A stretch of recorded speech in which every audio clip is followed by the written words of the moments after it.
pleasure to introduce our final panel discussion of the day, and we're very pleased to be able to have with us David Crissafulli, who's the Shadow Minister for the Environment, Science and the Great Barrier Reef and Shadow Minister for Tourism. Clearly low boredom threshold there, David. Lots of things in that portfolio. And then Stephen Minnikin, who is the Shadow Minister for Transport and Main Roads, obviously, and clearly very critical portfolio to a state the size of Queensland. So, gentlemen, I'm hoping there we are. Lovely to see both of you. Thank you very much for joining us today. Right, well, let's move straight into some questions because, I think one of the things that Queensland's done very well over many, many years is understanding the connection between the tourism industry, the visitor economy and the transport sectors. So it's kind of a natural to have you both together while understanding that in their own right, both industry sectors are incredibly important. So let's just, if I can, go to Steve first and just ask you some questions. It's been a bit of a theme today that big infrastructure projects are going to lead a recovery and they make all the difference in terms of where we might be. So we're thinking it's after the election in October. You're the new Minister for Transport and Main Roads. What's top of your list, Steve? Steve, I think you're on mute.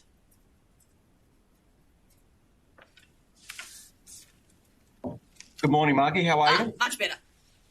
Look, it's a fairly extensive list. It's a very extensive list. The first thing probably top of mind would be the starting of a second M1.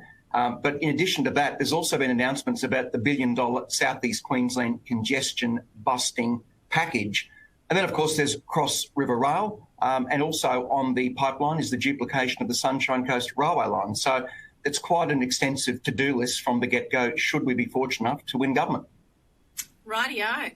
So, David, you've been passionately attached to the tourism industry and the wider visitor economy before and made some very thoughtful commentary on that, for which we're very grateful. I'm curious because I think it is a big drama going forward from a transport and accessibility point of view. Can I dive straight into the aviation question with you and where you sit on things like aviation attraction funds and the need to support the aviation sector to get back up and running when we do have borders, whether they be state or international, open? Aviation will be different in a long time, as will tourism in general, but we can't walk away from the fact that we rely on tourism heavily, and that is everything from the drive market through to people flying in. Attracting aviation is an excellent idea. I have concerns with how the fund has been administered, and I'll explain that. In my mind, the idea of giving an incentive up front, now we can mask that any way we like, we can call it an advertising package, or we can say that it doesn't go directly to the airline, but let's be honest, it's an upfront amount. In my mind, that doesn't lead to long-term partnerships and it doesn't lead to long-term results. I would rather see a fund that is there and people can tap into and be rewarded in the long term. So sure, there might be something up front, sure there might be a bit of promoting of the route early on, but the real chocolate should be at the back end. And if you do that, you don't get the sugar hit where people fly in and then they're out 6 months later post an event, for example, a Chinese New Year, where we've seen that before. I want long-term partnerships. It will look differently for a long time. It might mean partnering with existing providers to re-establish routes and then grow them in time. It doesn't always have to be a new route. It has to be different. We have to be nimble. The world will be forever different, but we are well placed as a state to capitalise.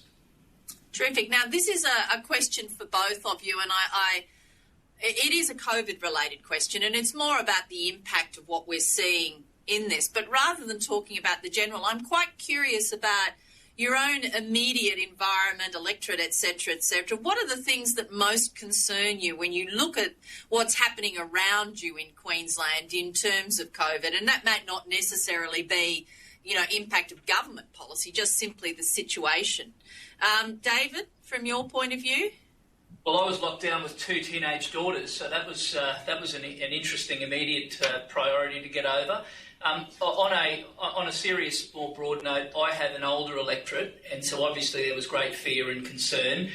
We did a lot of engaging with the community, and indeed the sporting groups, the Meals on Wheels, sanitisation, etc. But long term, there is now an awareness that the hard yards have been done and Queenslanders have done the right thing. people are now starting to sit up and say, okay, the state's got to get back to work. And I think people, not just in the tourism industry but across the board, realise that long term there needs to be a real plan about getting the state's economy going. We have seen particularly those drive markets do very well because Queenslanders have responded and they've responded well, but that won't be the forever cure to keep things going. Areas like the Gold Coast and Cairns, your higher volume areas, they're still hurting. So we need to find a way to safely get the economy going. We need to find new opportunities. We need to sell a vision that gets the entire state working, and tourism has to be a big part of it. So that's the in my backyard, but even more broadly, Margie. Thank you very much. Steve, what are you seeing around you in your immediate environment? Well, my little slice of paradise here in Chatsworth, the eastern suburbs of Brisbane, extremely proud of the way people have actually responded. In fact, I guess you'd extend it there. So from my local patch, extremely proud of the way people have handled things. But that extends pretty much everywhere I've visited in Queensland, to be quite frank. I recently, a few weeks ago, actually drove from Cooktown all the way down to Coolangatta as part of a transport main road strip. Yes, 2,830 Ks it was, Margie. Okay, you get the gold star, I'm afraid, Steve. Yeah. That's impressive. A lot of driving, but the thing that came through time and time again was the overall responsibility of every electorate that I went through. So when you'd stop at night at the hotels, in terms of the COVID response, was all up to speed, the eateries, etc. So I think Queenslanders should justifiably be very proud of where they come from, no matter which part of Queensland. They've all handled it magnificently, and as we know, that's manifested in the results, the positive results that Queensland's had. Fair enough. I suppose, I can't really let it go without asking the question we've asked everybody, and that's all about border closures. I mean, how are you feeling about this potential that borders might not open till Christmas, Steve?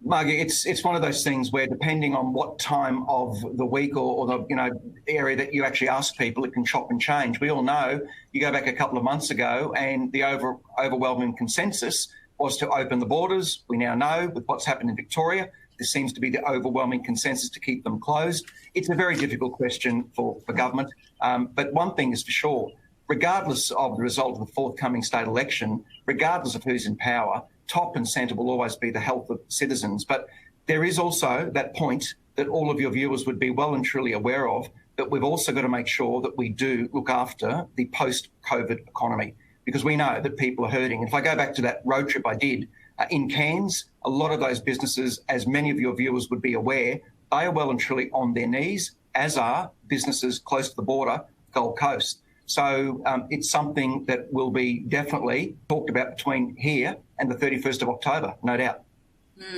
And David, because you're representing, I suppose, the sector that really is feeling the most pain from this, your thoughts? Well, it's about being nimble. It's about adapting. It's about being open-minded, and it's about putting the health of Queenslanders first and foremost, and that health is the health of their mental state of mind, the health of their economic prospects, and their health in terms of the virus. Now, there's been some silly games played, particularly with this nonsense about somehow opening the borders was a push from one side of politics to the other. What our side of politics asked was for the government to stick to its plan, and the government did stick to its plan, and it opened the borders in the middle of July when it said it would, and subsequently has closed it based on what has happened in southern states. That is the new norm. Now, I don't want to see the nonsense. I don't want to see the political gamesmanship. This is bigger than that. It's about us together finding the right balance. And that will be a moving feast. But we have to give every opportunity to keep the community safe. But we also need to give every opportunity for people to make a buck and have a bit of hope and a bit of aspiration. And that's why we've really got to get things right. And we have to front and centre say, this is what the post-corona Queensland looks like. And I can assure you our focus is to make sure that tourism is front and centre, and that part of that involves a transport network that works together to be able to promote our natural point of difference. What's our natural point of difference? We're clean, we're green, we're wide open spaces. It's going to be a knife fight where the region and the state that works the best will win. We're playing in a smaller pool and will do for some time. I back us as a state with the natural assets to get it right. but we need to open up new offerings, be bold, be brave, and use that natural environment.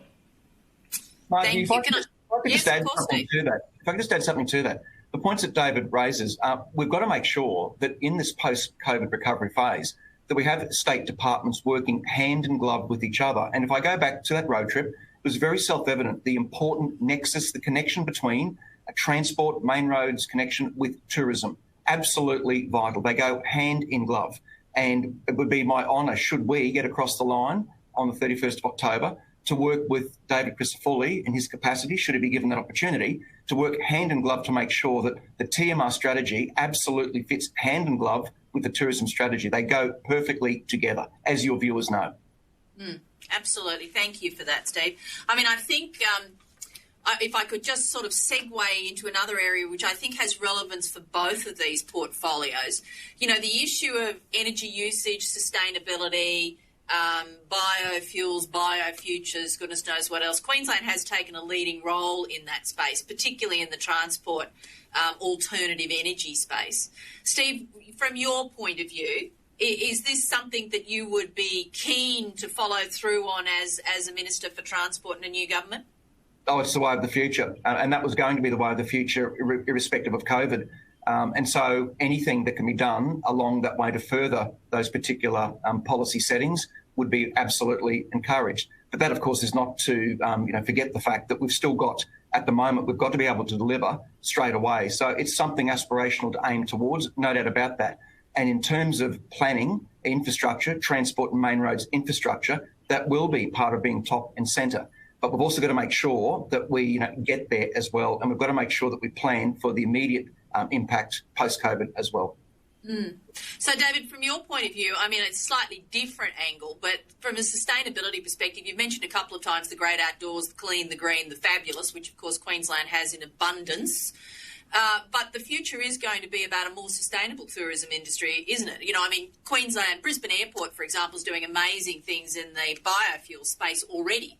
So is this something you see as being core to the industry going forward? Very much so, and the consumers are demanding it. They demand it, and therefore that will drive the industry. In terms of that sustainability, we also have to have a good, long, hard look at ourselves in terms of our tourism offering.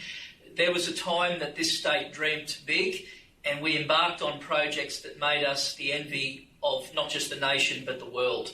Now, in recent times, pre-COVID, the growth of the tourism sector in this state hasn't kept pace with others. We have to be honest about that.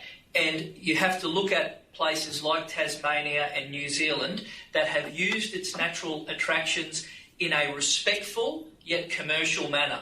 Now, we've been talking about the same environmental ecotourism projects in this state for the better part of a decade, and yet we continue to find reasons to trip over ourselves to not deliver it. Now, Dan Frecklington's decision to put tourism and environment together, that's not by chance. That's not some sort of fluke. That was done to stop this silo that operates where the Department of Tourism wants to do something and the Department of Environment will find a million reasons not to do something. Now, I don't believe in giving anyone a blank cheque. I believe in saying these are the environmental values that we will die in a ditch for. This is the way that we can bring a sustainable product to market. But I don't believe that the only way to protect the natural environment is to put a great big tape around it and say that the only people who can go in there are the feral pigs and the feral weeds. That doesn't work. You can do it respectfully. You can do it with small footprints. People can go in there. They will fall in love with your natural environment. They'll become spear throwers for your cause. And heaven forbid, some people can make a buck. Some young kids can get a job and you can generate some revenue and put it back to improving the natural environment. That's the sort of tourism industry we can have in this state if we dream big like we used to do. Wonderful. So, Steve, I'm going to take a step into it's the now, actually, in Queensland, but for many people it's a George Jetson moment. You have one of the Google wing trials happening up in Queensland. In fact, I think there might be two happening in Queensland at the moment, which is drone delivery. We love a bit of technology, and we've had quite a bit to do with the sort of Uber Elevates of this world and the new drone delivery prospects and goodness knows what else, which people are now saying, wouldn't this be fabulous in emergency situations for delivering medications or whatever else during bushfires? Where do you sit in terms of some of this more innovative technology for the future? Because it's not just about buses and trains, wonderful as they are. No, look, it's a very good point that you raised, Margie.